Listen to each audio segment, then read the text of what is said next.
Hello everybody, Ivelina here.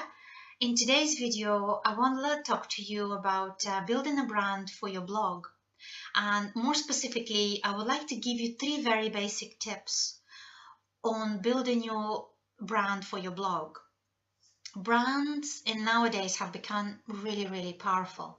I don't know if it's because of the power of the internet or because of the value that they deliver, but think of the brands that we use every day. For example, even online, we say, Google this or Google that. Or sometimes you would say to people, I will Facebook you. What does that actually mean? Certain brands have actually become much more than a service. They have become a promise that they're going to deliver a certain value. So whenever you're thinking about your own brand, think of what people say about you when you're not in a room. And whenever you're really thinking about that, don't just think of what you would like people to think, also think what they are really. Think about it and what they associate you with. So today, I want to give you the 3 basic branding tips. The first one is really take the time to decide on what your brand is about. Take the time, even if it takes you a day, 2 days, 3 days, it doesn't matter. Really decide on what you would like to blog about and what your blog is about, because this is really the root, not just of your brand, but from your marketing, and then you can think of different strategies, colors, design. Everything really comes from that seed, which is the promise that you're going to give to your readers and your followers. And I always believe in the power of 3. So decide on 3 main things and keep them a bit broad, but not too broad. Say, for example, my own blog, mothernaturelovesyou.com. It's about connecting with nature, it's about vegan cooking, and it's about starting up a food blog. Those are the 3 things, but they're all a bit broad, but not too broad. So this is what I really recommend you to do. Decide on the 3 powerful things and never be afraid to change them, tweak them, specialize in them as you go, but keep the essence really what it is.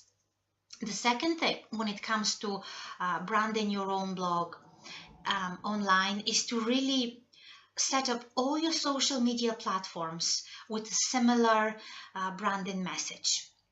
So say, for example, you're setting up your account on LinkedIn, still keep that brand information, that brand logo, that brand motto and your website there. The same when you use Twitter, when you use Pinterest, keep all of the things that you're providing in that same essence, because that means that no matter how people find you, they will find your brand. Because some people prefer LinkedIn, some people prefer Pinterest.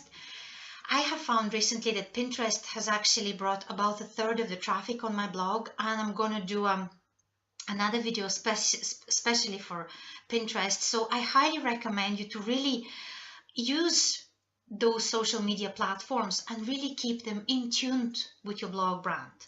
And the third thing about creating it that I want to share with you is whenever you're deciding on your brand, think of it as fertile ground.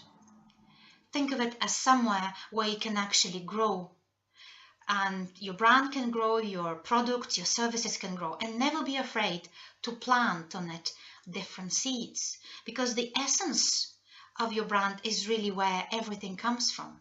So say, for example, you're blogging about starting up a book or writing a poem.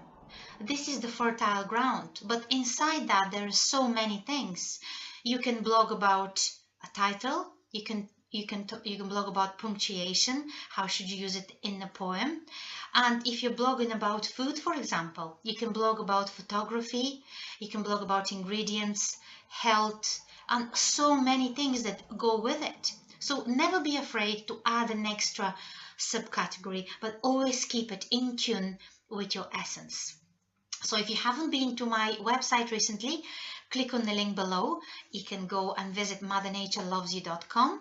And if you haven't also subscribed to my channel, please do, and I'll talk with you tomorrow. Bye for now.